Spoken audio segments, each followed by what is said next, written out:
warahmatullahi wabarakatuh. Perkenalkan, kami dari kelas A CGB Angkatan 10 Kabupaten Cilacap. Nama saya Sutarti dari SMP Negeri 1 Nusa Ungu. Assalamualaikum warahmatullahi wabarakatuh. Perkenalkan, saya Festi Melinda dari SD Negeri Pekuncen 3. Assalamualaikum warahmatullahi wabarakatuh. Perkenalkan, saya Arif Setiawan dari SD Negeri Kroya 02. Kami akan melakukan demonstrasi kontekstual modul 2.3. Coaching dalam supervisi akademik. Selamat menyaksikan. Pada praktek ini, saya Sutarti berperan sebagai supervisor atau pengamat. Saya Festi Melinda berperan sebagai coach. Saya Arif Setiawan berperan sebagai coaching.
Assalamualaikum warahmatullahi wabarakatuh. Bagaimana kabar Bu Forsti hari ini?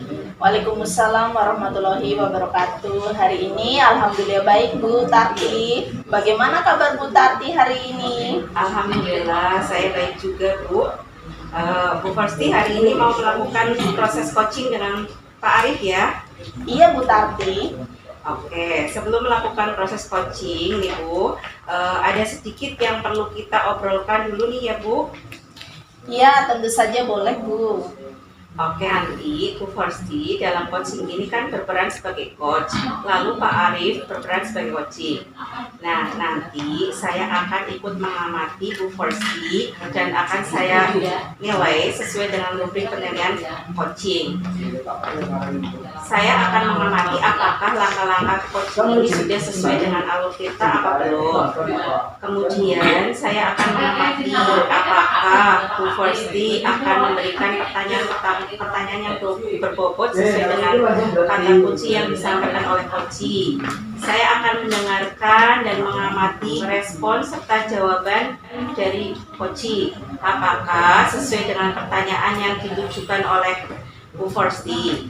Nah, jangan sampai lupa ya Bu, nanti harus sesuai dengan prinsip coaching. Di antaranya adalah kemitraan, lalu ada proses kreatif, dan memaksimalkan potensi.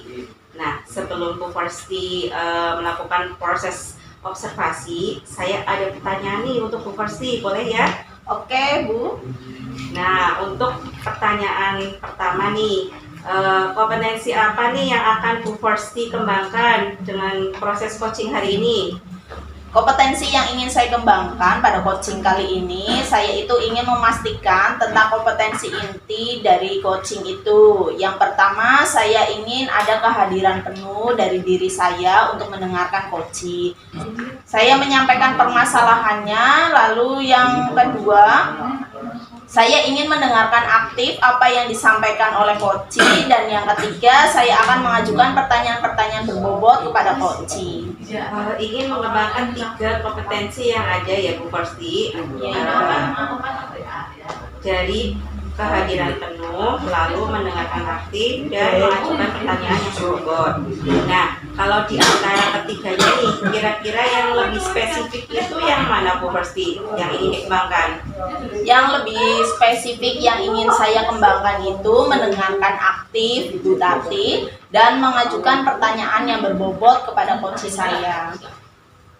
Baik, berarti yang lebih spesifiknya itu yang mau dikembangkan adalah mendengarkan aktif, lalu mengajukan pertanyaan berbobot. Oke, kira-kira nih indikator ketercapaian dan tujuan pengembangan yang diinginkan itu seperti apa? Indikator ketercapaiannya itu saya akan melihat apakah coach sudah bisa mencari solusi tentang masalah yang dihadapi, dan juga rencana aksi atau rencana ke depan nanti apa yang akan dilakukannya. Begitu, baik-baik.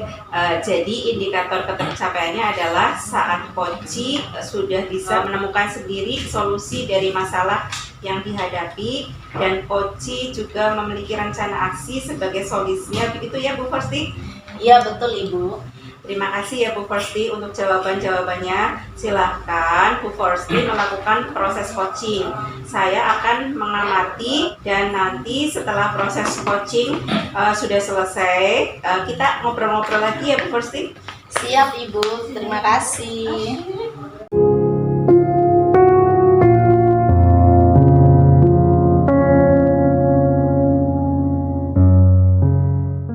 Assalamualaikum warahmatullahi wabarakatuh Pak Arif. Waalaikumsalam warahmatullahi wabarakatuh Bu Fristi. Bagaimana kabarnya hari ini Pak Arif? Alhamdulillah, kabar saya luar biasa sehat Bu Fristi. Bagaimana dengan kabar Bu Fristi sendiri? Saya baik juga Pak Arif. Tadi Pak Arif WA saya, katanya mau ngobrol nih. Iya nih Bu Fristi, saya butuh teman untuk bercerita dan sekedar berdiskusi lah Bu. Baik, kita ngobrol nggak terlalu lama lah ya. Mungkin sekitar 10-15 menit. Ngomong-ngomong nih, apa yang mau Pak Arif bicarakan? Begini Bu Fristi, akhir-akhir ini saya merasa murid-murid saya di kelas yang saya ajar kurang antusias dalam menerima pembelajaran dari saya. Selain itu, jumlah murid-murid saya yang mengerjakan tugas hanya sekitar 50% dari tiap kelas. Oh, Pak Arif saat ini merasa murid-murid di kelas kurang antusias dalam menerima pembelajaran, dan murid Pak Arif yang mengerjakan tugas hanya 50%. Jadi menurut Pak Arif, apa yang Bapak harapkan dari obrolan kita hari ini Pak? Saya mengharapkan solusi dari permasalahan yang saya hadapi Ibu tentang antusiasme murid yang saya ajar tersebut. Menurut Pak Arif, hal apa saja yang membuat murid-murid Pak Arif ini kurang antusias dalam pembelajaran Pak Arif? Kalau saya ingat kembali, hal yang menyebabkan murid-murid saya kurang antusias adalah yang pertama, karena pembelajaran saya sepertinya sedikit membosankan, terlalu monoton, saya terlalu dominan istilahnya untuk berbicara di depan kelas kepada murid-murid saya. Yang kedua, saya tidak memberikan kesempatan bagi murid saya untuk berpendapat atau aktif berbicara pada saat pembelajaran itu. Oh begitu Pak. Kira-kira apa saja yang dapat membuat murid Pak Arif ini antusias dalam pembelajaran Pak Arif? Menurut saya, murid-murid pasti menginginkan pembelajaran yang asik, tidak monoton, dan tidak juga membosankan Ibu. Wah, saya sependapat dengan Pak Arif. Lalu menurut pendapat Pak Arif, apa saja yang bisa membuat murid-murid asik dan tidak bosan pada pembelajaran Pak Arif? Menurut saya, pembelajaran harus berpusat pada murid. Murid diminta untuk aktif dalam pembelajaran. Kemudian adanya ice breaking maupun game saat pembelajaran supaya pembelajaran tersebut lebih menarik, Ibu. Lalu Pak, mengenai tugas yang diberikan kepada murid-murid Pak Arif ini, apakah penyebabnya sehingga kurang antusias dalam pengumpulan tugas? Kemungkinan karena tugas yang saya berikan terlalu banyak, Ibu, dan berisi banyak pertanyaan tanpa saya memberikan sumber belajar yang cukup menarik dan mengasihkan bagi peserta didik, Ibu. Kalau boleh tahu, Bapak itu menggunakan sumber belajar apa saja di kelas? Yang saya gunakan biasanya adalah buku teks yang ada di perpustakaan, Ibu. Adakah sumber belajar lain yang bisa digunakan selain buku teks, Pak Arif? Saya pikir ada, Bu, dan banyak sumber belajar seperti video YouTube, artikel di blog, atau tulisan ilmiah di internet. Atau bisa juga kita menggunakan aplikasi yang sedang tren saat ini, seperti misalkan TikTok maupun Reel di Instagram, Ibu. Nah, betul sekali Pak Arif. Saya yakin sekali bila Pak Arif bisa menggunakan berbagai macam sumber belajar, pasti akan membuat murid-murid antusias dalam pembelajaran. Jadi, sekarang apa rencana Pak Arif untuk menyelesaikan masalah ini? Rencana saya yang pertama, saya akan merancang pembelajaran yang mengasihkan dengan menggunakan sumber belajar yang beragam, seperti misalkan dari video YouTube dan TikTok. Kemudian yang kedua, saya akan memberikan tugas yang tidak terlalu banyak. Kemudian bentuk tugas yang saya berikan juga saya sesuaikan dengan minat dan bakat peserta didik. Istilahnya, saya akan melaksanakan pembelajaran yang berdiferensiasi sehingga murid tidak terkesan dipaksa, tetapi mereka melakukan dengan ikhlas dan sesuai keinginan mereka. Misal menggunakan bentuk drama, puisi, pantun, maupun juga laporan digital, Ibu. Wah, bagus sekali rencana Pak Arif ini. Apa ukuran keberhasilan rencana aksi dari Pak Arif ini? Untuk ukuran keberhasilannya, menurut saya dari rencana ini yaitu murid-murid antusias mengikuti pembelajaran saya dan semua murid mengerjakan tugas yang saya berikan, Ibu. Menurut Pak Arif, apakah ada kendala dari rencana aksi yang akan Pak Arif akan di dalam kelas? Mungkin kendalanya saya perlu waktu, Ibu, untuk mempersiapkan modul ajar dan sumber belajar yang saya butuhkan untuk proses pembelajaran ini. Menurut Pak Arif, perlu waktu berapa lama untuk mempersiapkan modul ajar dan sumber belajar yang dibutuhkan? Dan solusi apa untuk kendala itu? Mungkin sekitar 2 hari. Saya akan merancang modul ajar dan mencari sumber belajar. Saya juga membutuhkan pembelajaran seperti video YouTube dan TikTok agar pembelajaran dapat berjalan dengan baik, Ibu. Kira-kira kapan nih Pak Arif mau menerapkannya di kelas? Sekitar hari Senin besok, Ibu, insya Allah. Apa komitmen Pak Arif terhadap rencana Pak Arif ini? Saya berkomitmen untuk membuat rencana pembelajaran yang mengasihkan, menggunakan banyak sumber belajar untuk dieksplorasi materi sehingga murid-murid saya dapat menjalankan Merdeka Belajar, dan saya akan membuat murid-murid saya senang dalam kegiatan eksplorasi materi tanpa ada unsur paksaan, dan saya serahkan pemilihan sumber belajar tersebut kepada murid, Ibu. Wah, bagus sekali Pak Arif. Saya sangat mendukung. Mudah-mudahan semua berjalan lancar dan sesuai harapan ya Pak. Baiklah Pak Arif, kita review sebentar ya hasil diskusi kita kali ini. Apa yang Pak Arif dapatkan dalam sesi perbincangan atau diskusi kita kali ini? Tadi kan awalnya saya merasa murid-murid saya di kelas yang saya ajar kurang antusias dalam menerima pembelajaran. Dan juga selama ini jumlah murid-murid saya yang mengerjakan tugas itu hanya sekitar 50% dari tiap kelas. Tapi di akhir ini saya jadi tahu apa yang perlu saya lakukan dan siapkan untuk merancang pembelajaran yang menyenangkan dan mengasihkan dengan menggunakan sumber belajar yang bervariasi seperti dari video YouTube, bisa juga dengan TikTok, serta akan memberikan tugas tidak terlalu banyak kepada murid. Kemudian bentuk tugas yang saya berikan juga sesuai minat dan bakat murid.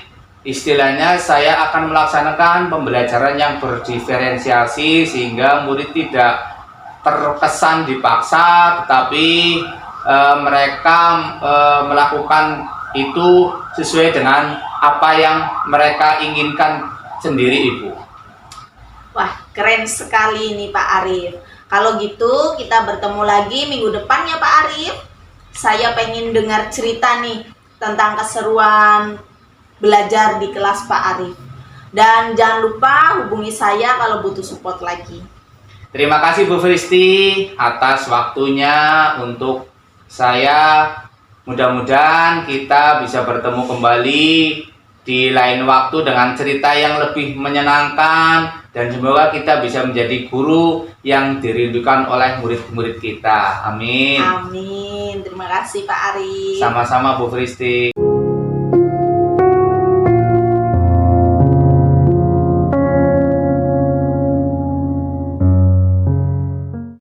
Oke Bu Fristi, tadi sudah selesai melaksanakan coaching dengan Pak Arif. Apakah tadi sudah berjalan dengan lancar coachingnya Bu? Alhamdulillah baik dan lancar Bu Tati. Oke, setelah melakukan observasi coaching tadi ya, ada beberapa hal yang mau saya tanyakan nih kepada Bu Fristi. Siap Bu Tati. Pertanyaan pertama, apa yang sudah didapatkan pada saat coaching terkait indikator ketercapaian yang diinginkan oleh Bu Fristi? Selama coaching saya sudah melakukan tahapan-tahapan dengan alur tirta. Yaitu dengan menanyakan tujuan, lalu mengidentifikasi permasalahan yang ada, lalu coach bisa merencanakan aksi dan coach juga bertanggung jawab. Kemudian saya juga menggali kompetensi dari coach ini untuk menemukan solusi dari permasalahan dengan memberikan pertanyaan-pertanyaan yang berbobot. Saya juga mendengarkan aktif dari apa yang disampaikan oleh coach dan hadir penuh saat coach bercerita tentang permasalahannya, Bu. Baik, berdasarkan penjelasan Bu Fristi sudah berhasil melakukan coaching dengan alur tirta sesuai dengan apa yang saya amati tadi. Ada beberapa catatan Bu Fristi. Bu Fristi sudah berhasil menyampaikan sesuai dengan alur tirta, yaitu sudah menanyakan tujuan kepada coach, kemudian berikutnya mengidentifikasi permasalahan dari coach, kemudian Bu Fristi juga sudah mengarahkan coach untuk membuat rencana aksi, dan tadi Bu Fristi juga sudah berhasil dalam menentukan rasa tanggung jawab dalam diri coach agar rencana aksi yang dilakukannya nanti dapat berjalan dengan baik. Saya juga tadi mendengar percakapan antara Bu Fristi dengan Pak Arif sudah fokus dan hadir sepenuhnya. Jadi Bu Fristi ini sudah mendengarkan dengan aktif, dan Bu Fristi juga telah memberikan pertanyaan-pertanyaan yang berbobot sesuai dengan kata kunci yang disampaikan oleh coach. Jadi untuk kedepannya Bu Fristi, kompetensi apa yang ingin Bu Fristi kembangkan kedepannya setelah melakukan proses coaching ini, Bu? Kompetensi yang ingin saya kembangkan lagi nih ya Bu Tarti, untuk lebih jauh lagi, untuk memanfaatkan teknik coaching ini dengan alur Tirta, supaya saya bisa menerapkan baik dalam pembelajaran di kelas maupun berkolaborasi di sekolah. Saya ingin terus mempraktekkan teknik coaching ini terutama di sekolah, begitu Bu Tarti. Ya, semoga kedepannya sukses ya Bu Farsti untuk melakukan coaching dengan alur Tirta. Terima kasih ya Bu, hari ini Bu Farsti sudah melakukan proses coaching dengan alur Tirtanya. Saya akhiri ya perbincangan hari ini. Terima kasih untuk kesempatannya. Wassalamualaikum warahmatullahi wabarakatuh. Waalaikumsalam warahmatullahi wabarakatuh. Terima kasih Bu Tarti.